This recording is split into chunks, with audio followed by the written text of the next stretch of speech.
the faculty are housed within accords, and so I'll tell you more about our faculty on the next slide, including Borska and myself, who do also teach some of these courses. And then the Clinical Sciences graduate program is the academic home for the program. So it is where the certificate is housed in terms of administrative functions, and Galit Mankin, the administrative lead, is our assistant to guide and answer all things application. How do I apply? I'm having issues with the application. That's Galit. Dr. Sakudo is the director of the Clinical Sciences Graduate School program. We've appreciated her support as we've developed this program.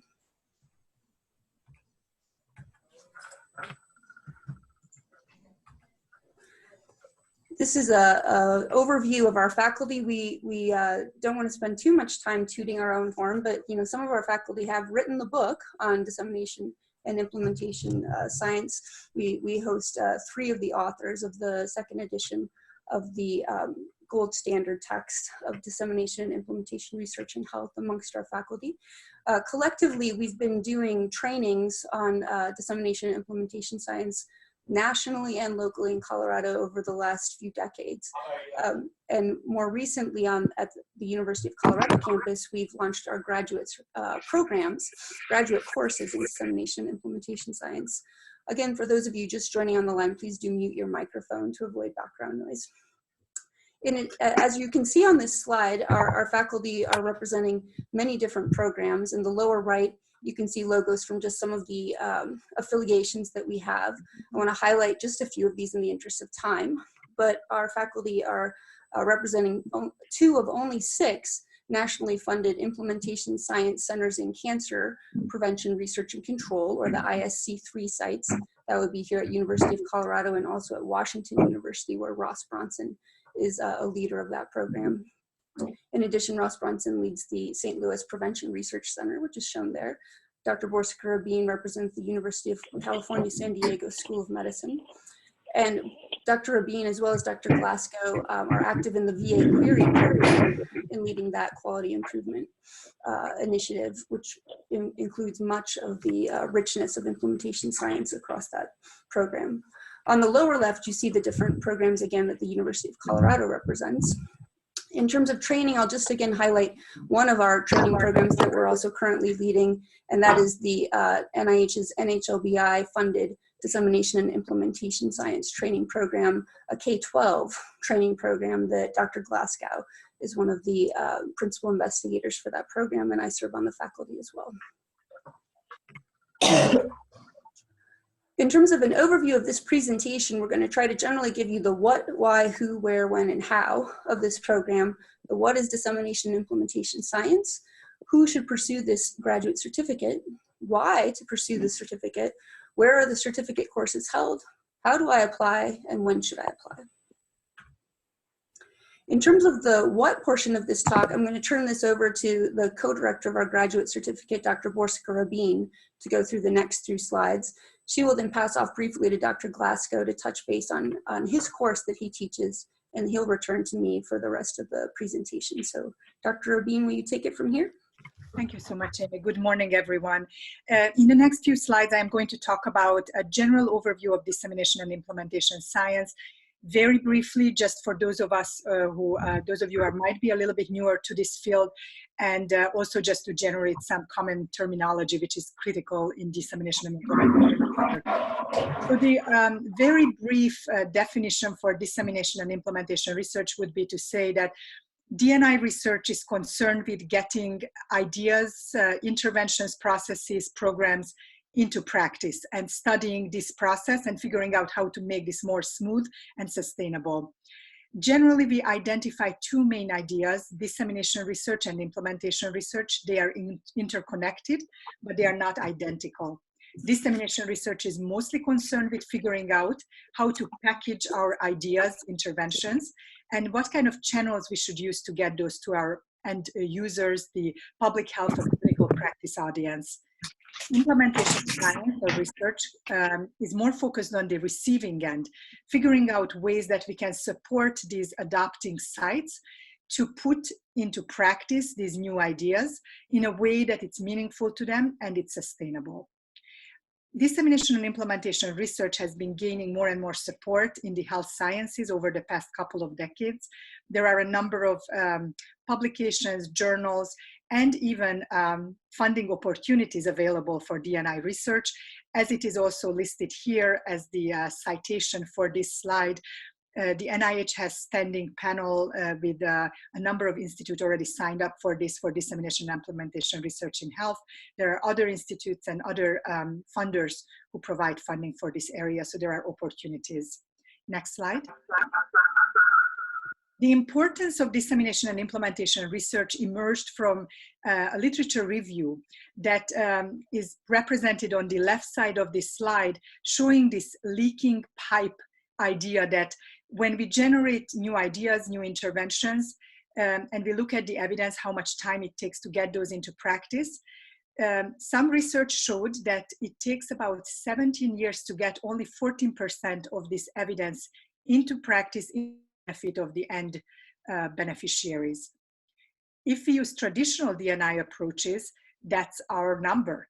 When we start to do more active, thoughtful, multi-level, multi-stakeholder involved approaches, which are our more novel ways of thinking about D&I, then we can decrease this time to 3 years. And there is some data that shows that we could even disseminate and implement up to 80% of the evidence, which is a wonderful change compared to our original number, and shows the potential of D&I research skills and capacities and competencies to improve our public health impact. Next slide. If we want to place D&I research in the context of the T1, T4 translational continuum, we can say that the lion's share of the work happens under the T3, T4 umbrella. However, we like to argue that there is a role for dissemination and implementation research in earlier phases, especially when we think about how can we design for dissemination and implementation, how can we create ideas and programs that will have high dissemination and implementation potential. So we would like to penetrate into the T1, T2 area as well, and we have been working on ways to do that in a meaningful manner. Next slide. So the rationale for our D&I graduate certificate program emerged from the lack of sufficient training opportunities nationally and locally for this field. There are a number of national programs and local programs, but they are over capacity. Often it's very difficult to get into them, and there are very few of them that are, in the sense, provide certificate as an outcome, provide ongoing mentoring in a long run, and are structured around more of a graduate program. So that's kind of a newer, there are a number of them that exist, but not large number. And again, this is a new addition. And then also we have really outstanding D&I faculty. We believe in our institution, as Amy pointed it out. We have resources that we developed. We have some experience doing training, and we felt that using this new format, we would be able to reach more people and provide support to more people. Next slide.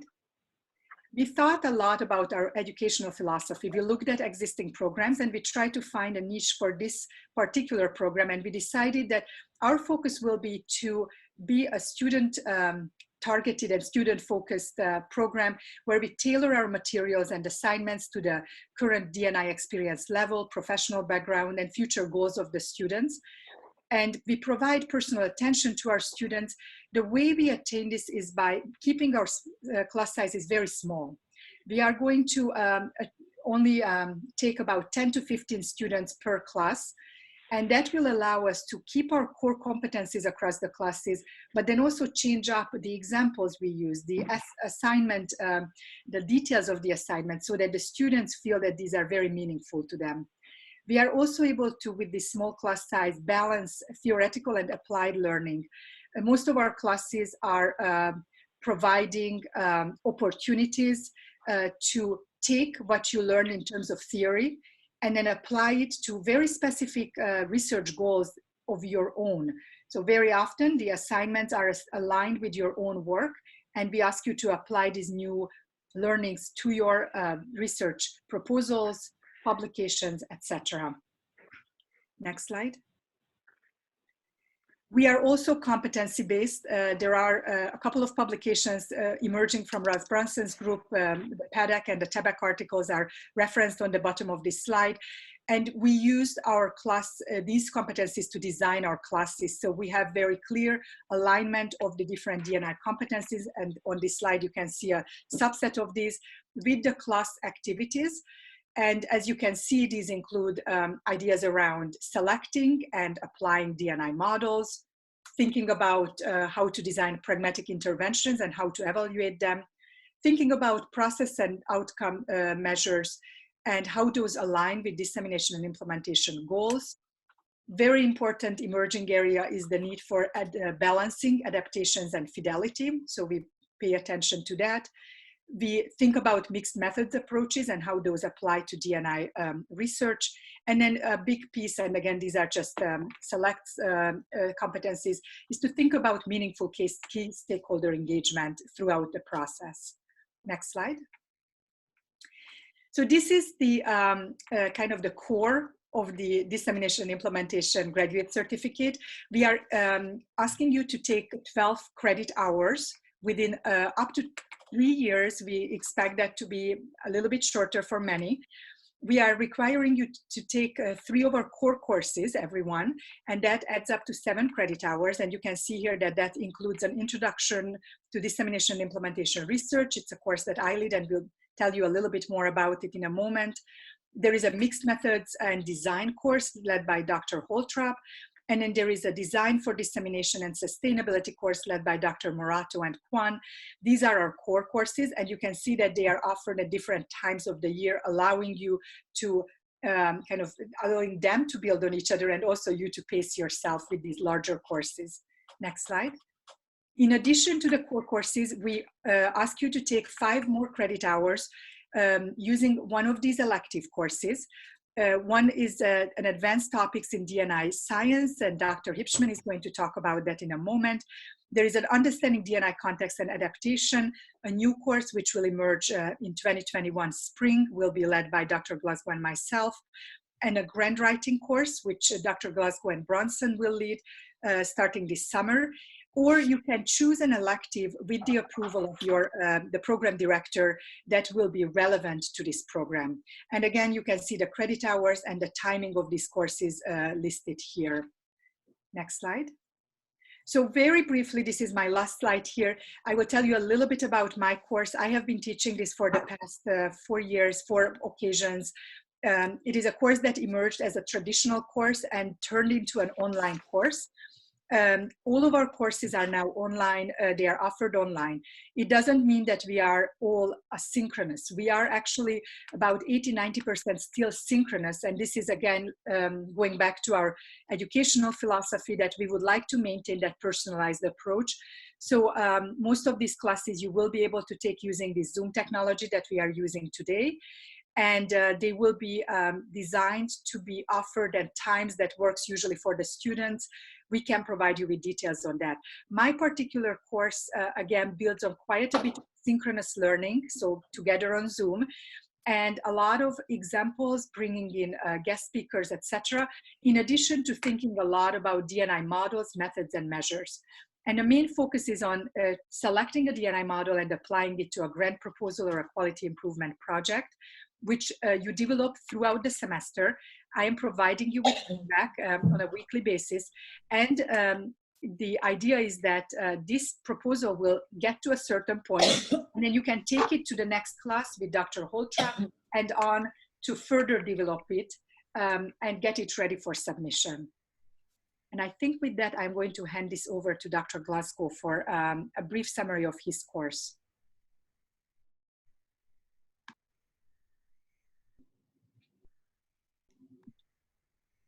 And Russ, are you off mute? How about now? Perfect. Can you hear me now? Mm-hmm. Okay, well, thank you very much. Are you getting feedback, or is it just me? None here. Okay, great. Go ahead.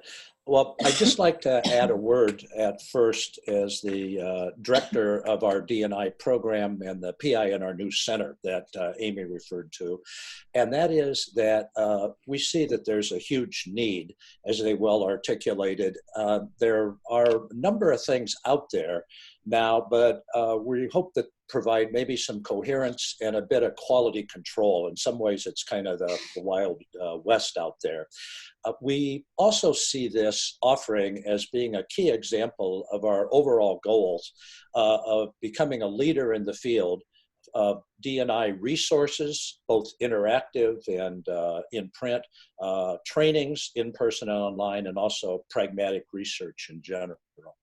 So it's been my privilege to both support and be a small part of this, and I really want to congratulate Amy, Borsika, and Allison in particular for leading this.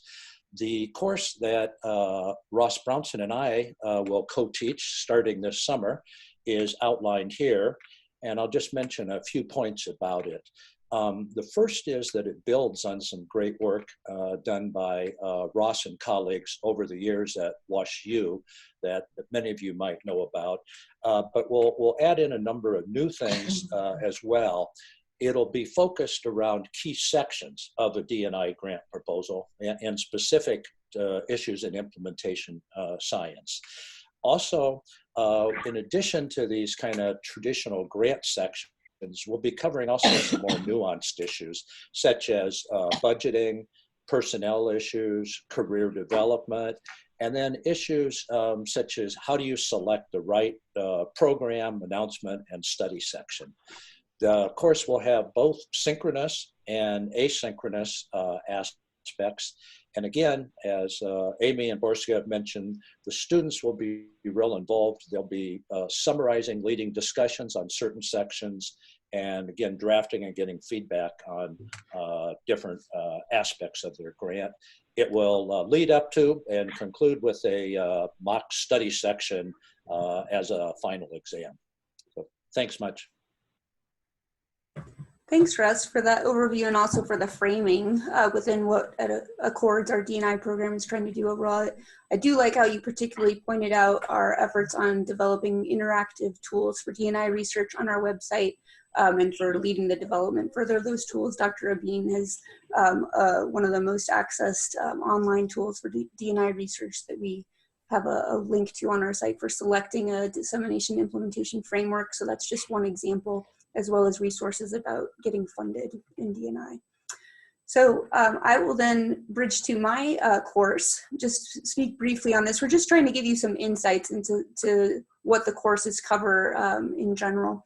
So my course is meant to provide some interactive discussions and critiquing as one piece of it, of a journal club type format where we purposefully are flexible. We don't designate these manuscripts well in advance. We decide on them in the month or two before each topic is done, so that we can really be addressing the cutting edge topics in implementation science.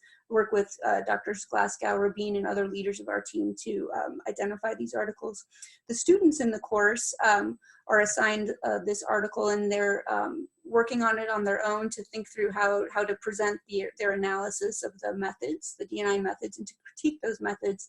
And then there's an interactive group discussion of, our group includes not just the students, but really most of our D&I faculty attend these Zoom seminars, and we're able to talk together about how we think these things are developing in the field of D&I. That's one piece, and so it also allows our students to develop their presentation skills on these topics and to critique each other. That's a piece we feel is important, to provide peer critique so that you can hear critical voices, not just of your teacher, but also of your peers, and identify areas that you can improve upon. And then separately, another type of presentation that each student does over the semester is a research presentation, which is similar to what a presentation at a national meeting would be. So taking a research project and going through, the background, the methods, the findings, the limitations, the discussion. And again, doing this to our group to receive and do a question and answer and practice that skill as well as receive critiques from peers and from myself as the teacher. This is a specific competency in D&I that the Tabak article, which we had on our earlier slide, called out, is the need to be able to do presentations on D&I research. So that's a piece of that. Just so you're not hearing what we think about it, but also know there are others that the students are satisfied. We have a couple of testimonial quotes here on our slide from 2 of the current 7 students. We had 7 students in our initial cohort of the D&I certificate since we just launched it last month in January, and now we'll be enrolling our second cohort with this application process. But you can see both Dr. Ma and Dr. Fort really found that the balance of the theoretical and the applied was helpful, and that it was not just meaningful learning, but also enjoyable and fun.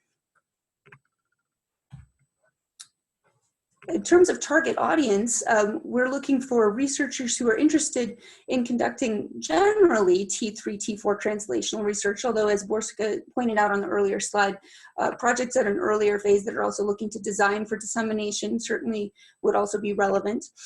So you could be developing evidence-based programs and or seeking to implement and disseminate an existing evidence-based program.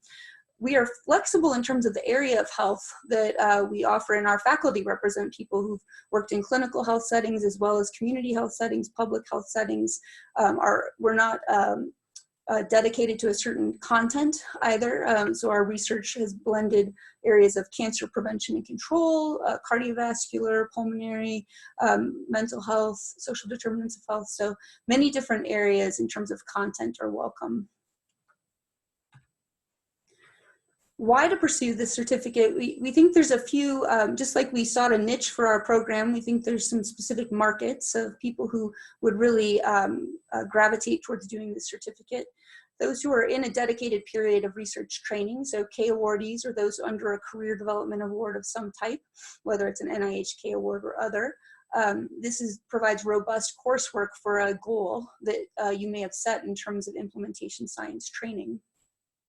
Mid-career faculty, there's still a need for mentoring many emerging researchers, junior researchers who are interested in pragmatic research and dissemination and implementation science. So becoming a homegrown faculty expert for mid-career individuals, this is another niche we identify.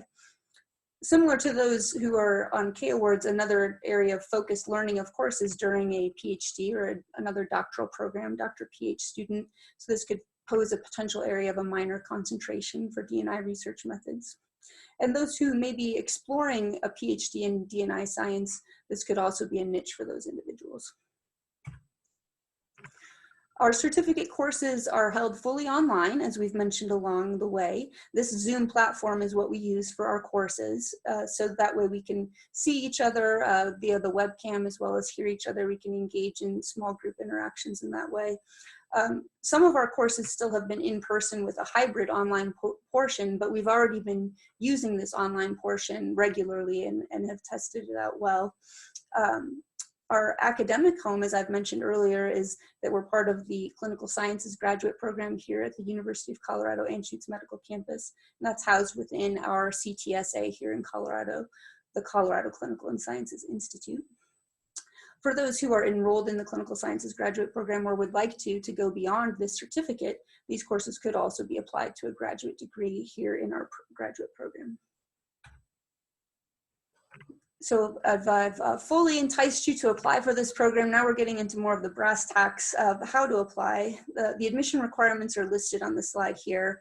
The specific things to do, the checklist, would be completing an application form, which we'll go into a bit more detail on, uploading a CV or a resume, but we do encourage an academic curriculum vitae. Upload transcripts from the highest degree completed.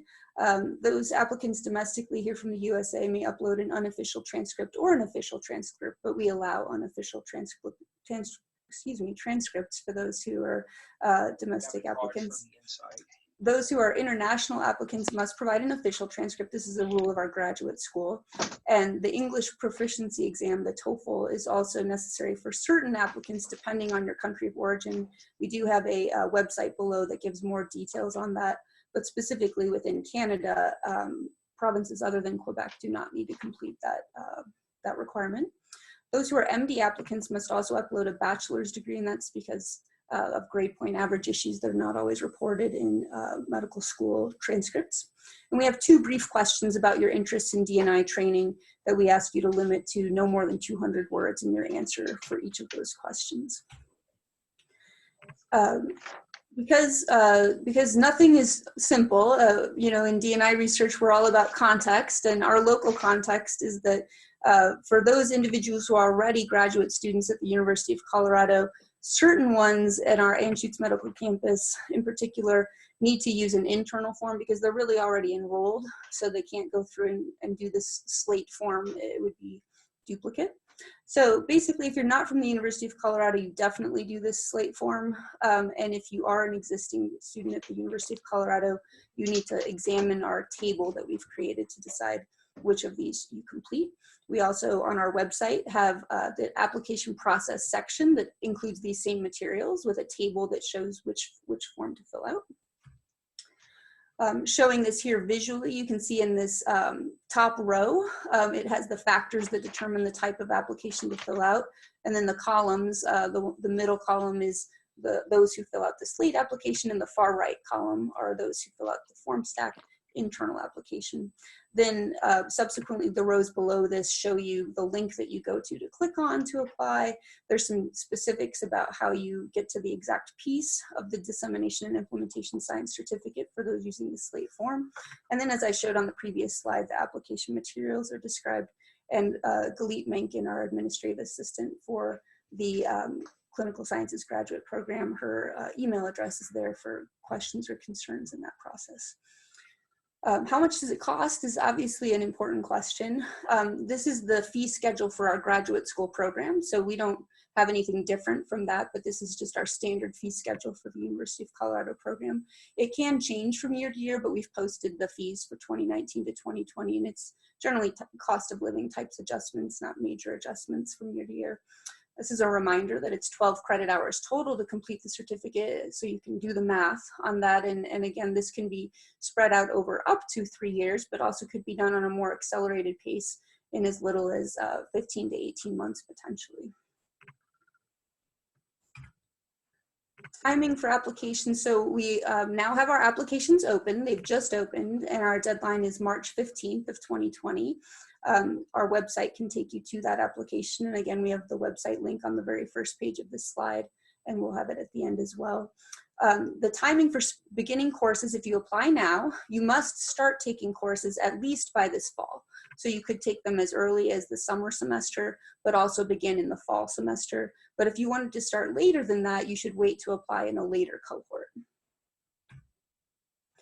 We definitely want to acknowledge all of the support we've had to bring this program together. We're very excited about it, and we couldn't have done it alone.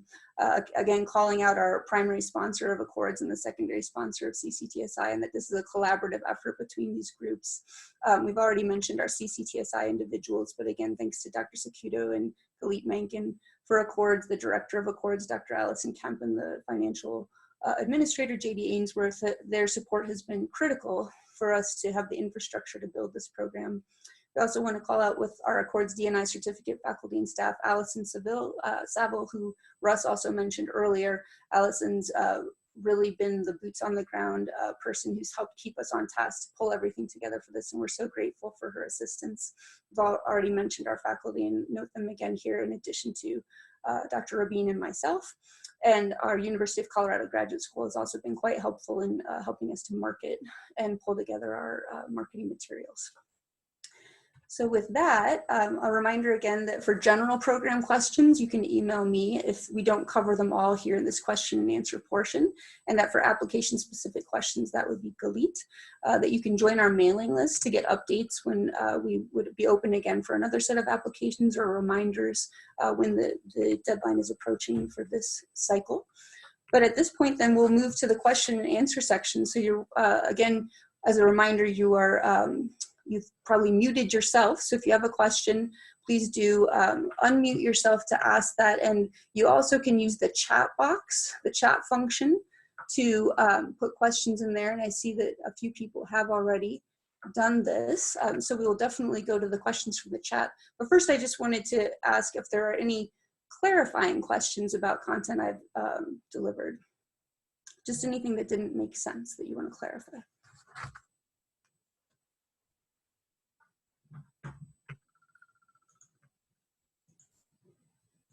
So not hearing any there immediately. I'll ask if anyone wants to voice a question. Otherwise, we'll just start going through the chat questions, and you're also welcome to add a question to the chat.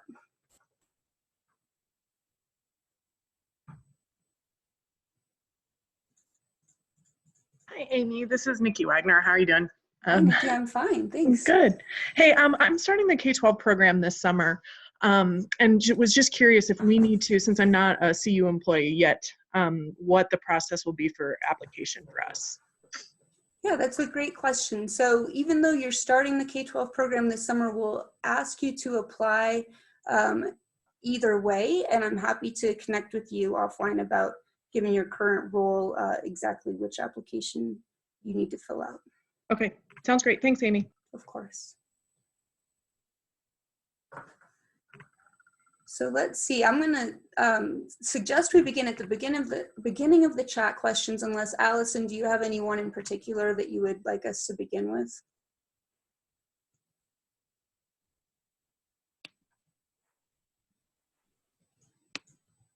And Allison, you're on mute right now if you're wanting to tell me anything.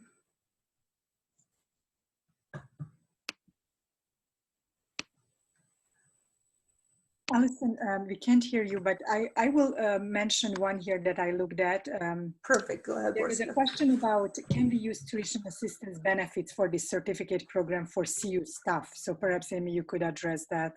Sure, happy to do that. So yes, as we do have on one of the previous slides, those University of Colorado faculty or staff who do have the tuition assistance benefit, so this is a question for your human resources person, you know, do I qualify for the tuition assistance benefit? You're able to use that for these courses, and that's absolutely fine. Another question, Amy, is do current faculty at CU need to apply via Slate? And that's something that I think Galit will be able to guide you through, or do you know, Amy, the quick answer to that? Yeah, and I know we have Galit on the line as well, but I'm just coming back to Galit's table that she kindly helped develop for us, and this question might have come forth even, you know, before we covered this table as well. I can answer that question, Amy. Thank you, Galit. Sure. So it's not about the criteria whether to apply by doing the Slate application versus the form stack. It's not about whether someone is an employee here on campus, but more about are they enrolled in a graduate program here on campus. So if that individual is an employee here, but sounds like they're not enrolled in a graduate program, then they will need to do a Slate application. That's very helpful. Thank you so much. If okay, Amy, I will pick one here that I would be happy to answer, and then you can also skim through. There are more and more questions coming in. So Joanne Shuk was asking, can you review the hybrid versus online course approaches? I think I missed the nuance of these two approaches. In a practical sense, are there requirements for in-person campus attendance to class? Thank you so much, Joanne. This is an important question because we learned about these differences from actually Lisa Secuto and Galit as we progressed through. My current understanding, and Lisa, please jump in here, I see that you are on the line as well, that an online means that it is always delivered via online. It can be synchronous or asynchronous, but you don't have to be present on campus for these classes. A hybrid would mean that there would be some online and some in-person meeting time, but our courses are fully online, meaning that if people from other part of the country or from another country want to join, these classes are will be delivered via Zoom or will have, you know, asynchronous work. I would totally agree, Borska, and this is a key point that we want, and we're inviting and very eager to have people participating from outside of our campus, and thus to not require in-person attendance to class. I also want to call out that we've got one of our students, Meredith Fort, on the line with us now in case there are questions that are specifically for students, and I'm going to as we're going through the chat, look to call out Meredith to comment on those. Otherwise, right now I'm going to go up to the top of the chat because I think it will be the easiest way for me to make sure we're addressing everything systematically. So I see a question there about what are the application requirements if I'm an international student, which are nicely on the same slide that we're already on, highlighted generally, that there's an official transcript required rather than an unofficial transcript required, and that depending on the country, English proficiency may be required, but for those in Canada, that may only come up for those in Quebec, and even for those from Quebec, certain areas and institutions that you've graduated from may be exempted. So there's more information on our website there. Then I'm going to ask Meredith to help us answer this next one in the chat about, please talk about what is meant by personal attention with courses. And so just briefly, and what I'll do with that is I'm going to move us to that educational philosophy slide, but then I'll ask Meredith if she can comment on maybe an example of how the course she's been able to tailor for her personal needs. Meredith, could you do that for us? Sure. Yes. So I took the introduction to D&I course in the fall, and it is a great overview of the different frameworks that are common in dissemination implementation science, and it also is an opportunity to really get into depth through discussion. I think we had a really nice opportunity, and it was a smaller course. I see that's up on the slide, to reflect on our application of frameworks or the work that we've done, that how it aligns with dissemination and implementation science. And then specifically for me, because I'm currently involved in a study that is an implementation science, has an emphasis in implementation science, as well as kind of more of a traditional clinical trials approach. I was really able to think about and reflect on with the course instructor, with Dr. Rabin, and then also with the other students, what we're doing in that study, how it could be improved based on the current literature and kind of where the field is going. And then also was able to develop the aims page of an application that I'm going to be submitting in the spring. So it really, I'd say it's a very applied, pretty deep reflection. The readings were excellent and very up to date, as well as providing the sort of the history and context, what's most important in the field. And then I was also really impressed by the presenters that we had, people who talked about their applied work as well, and we had opportunities for question and answer with them, which was great to have that interaction with leaders in the field. Thank you, Meredith. That was really helpful. So I think given the number of questions we're also getting now, we'll go on along and keep going through these additional questions that are coming through.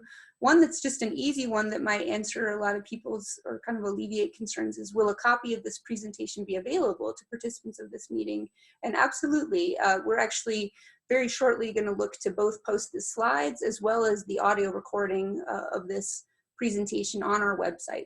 So we will include that along in the application section. And I'll work with Allison Saville. For those of you who had received a link, we sort of realized that a little later on, we should have a link for people to register for this. So not everyone on today's session had accessed a link for this, but we're very happy to email you a copy of these slides. And you can certainly reach out to me as the program contact with my email on the latter slide if you needed that. But like I said, we will be posting it on the website. Our goal is to do that by the end of this week, but I'm just coming through here to remind you that my email is here at the end on this contact us slide. So you're welcome to take that down if you wanted to receive this sooner than when we're going to post it on the website. And there's also our mailing list web link right there that you're also welcome to do. Move forward with that. There was one more question about not the price of the course. I'm trying to find that question. It was in front of me a moment ago. What is the program cost for non-CU students? So perhaps we can just kind of come back to this slide. Thank you. Provide you with information. It is again distinguished by residency, not residence, not by affiliation with CU. So the Colorado residents are paying this $494 per credit hour, and then non-residents out of state individuals would be paying the higher fee. Thanks for clarifying that, Borska. Looking also to the more recent questions that are coming in here. So how many learners will be accepted for the program for this upcoming cohort? Will it be limited to 15? And so we are certainly sorting through this. Obviously, unless we are able to launch a new separate section of our introductory course, we can't, you know, hit our educational philosophy of limiting to 15 students and enroll more than 15 students. So yes, as it stands, that would be the maximum number of people we can enroll. And we're also looking at balancing, you know, the quality of the applications we receive and so forth. So yet to be determined that exact number. Going through in the chat to the other questions. There was a question about continuity between classes. I think that could be an interesting one to just briefly discuss. So again, the attempt from us is to create a continuity across these classes and basically hand off students to instructors. We are in close contact with each other. We talk about different needs of the learners. We actually invite each other to give guest lectures. So I have often many of our other faculty come in and give at least one guest lecture in my course. So the students, when they move to Dr. Holtrap's course, they already met her. We have Dr. Glasgow come into my course as well, Dr. Hipschman. So many of you will be very familiar with these instructors by the time you take their courses. And they are also very familiar with the content because we discuss the syllabus and then the content together. So we intentionally design the assignments in a way that there will be some opportunity to take what you have developed in one course and further develop it in the next. So there is a complementary and a continuity kind of approach that we are using.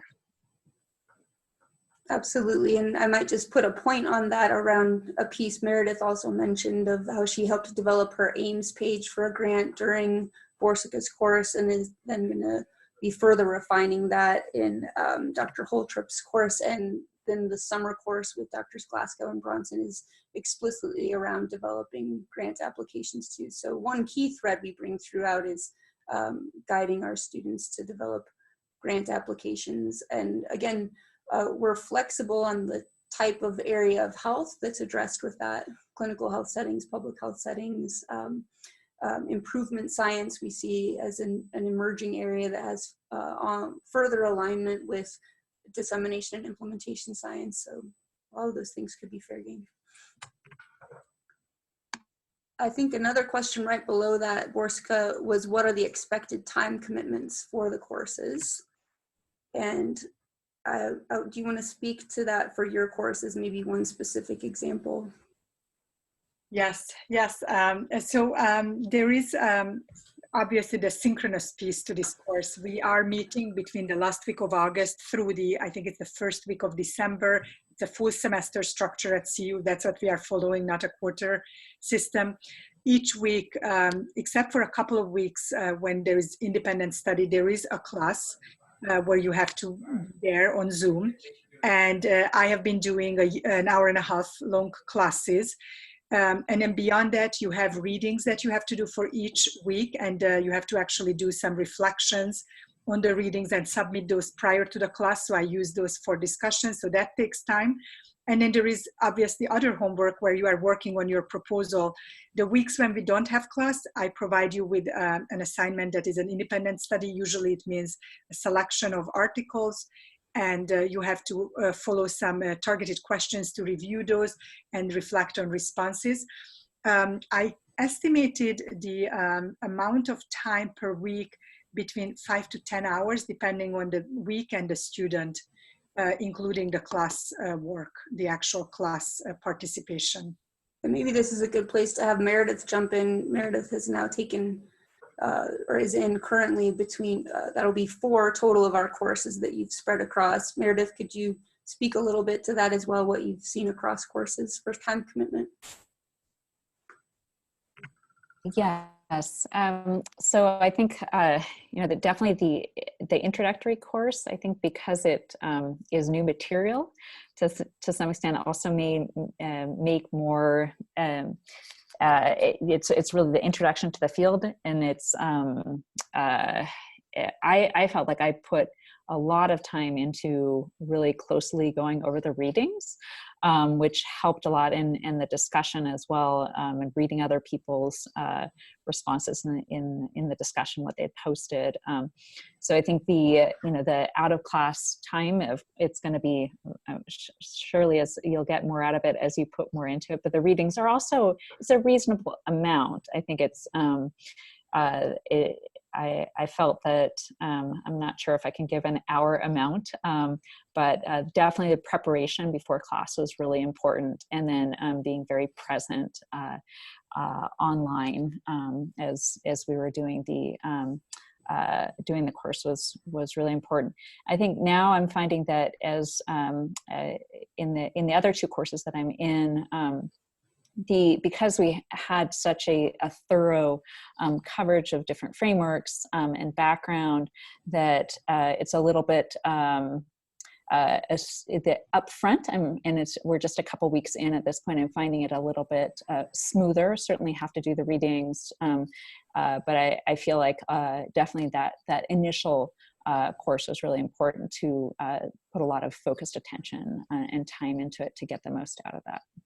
I think also that, just to build off of that, the AIMS page we've developed, I'm certainly planning to use that page, just as you talked about, Amy, in Dr. Holtrop's class right now in the mixed methods course. And I think that's just wonderful to have that sequence to be able to build off of and develop an application over the 2 semester period. It's great.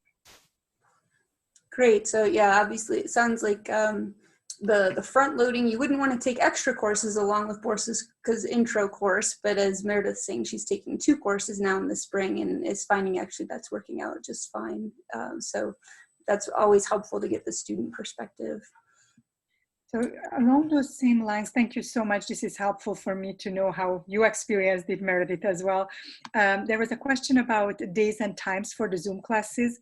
These will differ depending on the class. I am currently offering mine Thursday mornings, and we do it from 7 to 8:30 Mountain Time, which makes it feasible because I am teaching from the West Coast. So I am starting at 6 o'clock, but it's still doable. And then it puts you a little bit at a later time during the day for the East Coast. We have tried it also in the evening, late afternoon, but that would be a little bit harder for East Coast to keep up with. And then I don't know the other courses when they have the time. I know that the summer course, they select the dates and the times together with the students. So that Dr. Kwan and Morato are working with the students together to identify dates and times that work for most. Correct. So for those that would be beginning in the summer and fall, it's selected dates for the summer, and Dr. Glasgow also, I believe from our conversation last week, is still deciding on the dates for this summer as well. Russ, did you want to make any other comment to that for the time, the days and times? No, just the usual challenge of scheduling, and to the extent possible, if the students we know anyway, I think we would, that'd be one of the several factors we'd take into account if we could kind of see what would work the best, you know, for the group as a whole. But I think people should be aware it will be far from an optimal time for some subset, because it's just impossible, particularly if we have people all over the country or some international students. Yeah, great point, Russ. For my course in the fall and spring, it is a Tuesdays from 2:30 to 4 p.m. Mountain Time. And again, does have that synchronous component to it. We recognize our students also have other professional commitments to present at conferences and things of that nature. So at least in general, I believe our courses have considered, you know, students should be attending, you know, all of the courses that they can, but we're willing to work on allowances for other professional commitments or longstanding personal commitments, important family vacations and so forth. But we're looking for students to attend, you know, around 85 to 90% of our courses in general, I think would be a fair comment. Amy, another question that came up that I think is an interesting one, and I don't know that we thought about it, but we certainly can fulfill this request. Someone who is very new to D&I, do you have any recommended readings as an intro to D&I to help me determine whether to pursue the certificate? And I would say two things, and I will let Amy then kind of correct that or complement that. We can definitely provide you with some initial papers that overview D&I. We are also happy to talk with you individually. We can set up time and discuss your personal case if you feel that that would be helpful for you. We have done this with other students before, so I think that we can continue doing that. So just get in touch. Absolutely, and we do have, as we mentioned earlier, the online resources. So if you Google Accords and implementation, you'll find our University of Colorado Accords Implementation Science website, and we have a resources section where we have some intro to D&I ebooks, you know, pragmatic science ebooks, and also other resources listed. But I think it's a good challenge to us, you know, as we're launching this certificate, to develop some additional materials around framing implementation science. Borska gave just a very few slides at the beginning, but some additional things along that line that can guide prospective students. So we'll work on that. And I provided you with the link to this website as well in the chat. We can also provide this on our website for the certificate, so we can cross-link. Yeah, good point, Borska. We can add that link to our certificate website. So I'm looking through the chat. And I would encourage you, while we are reading this, that please feel free to unmute you and yourself and talk to us. Yes. It's no problem. I'm trying to also see whether. The only other one in the chat I see we haven't answered so far, what is the difference between an official transcript and an unofficial transcript? So for academic institutions you've attended, your bursar's office typically is the place to request a transcript, and some bursar's offices don't have simple options to get an unofficial transcript. Others have much simpler options to get unofficial as compared to official. So we're happy to work with either route. And again, Galit would be, if you're running into trouble on how do I get a copy of this myself to upload, you could work with her. I don't know if Galit, you have any other big picture comments about obtaining transcripts that people should consider? Typically, students contact their institutions, or if you still have access to your student portal in those institutions, you might be able to do it yourself. Because we allow unofficial transcripts, if you have a copy of your most current transcript that you can upload, that would be fine too. But yeah, as you said, Amy, if anybody has specific concern, you know, please don't hesitate to contact me directly. Great. So we have 5 minutes left scheduled. I don't see any additional questions for all in the chat room, but we're going to stay on the line if anyone does want to voice one verbally or send another one on the chat. Otherwise, again, we will be posting the slides as well as the recording of this on our website. I'm going to flip again to the last slide here that does have the relevant information for contacting us. And again, I'll flip back here in a moment more to the first slide where we just have the general website listed as well. We really appreciate the attendance on today's webinar and the engagement with the questions that people provided, and look forward to seeing your application. Yes, thank you so much.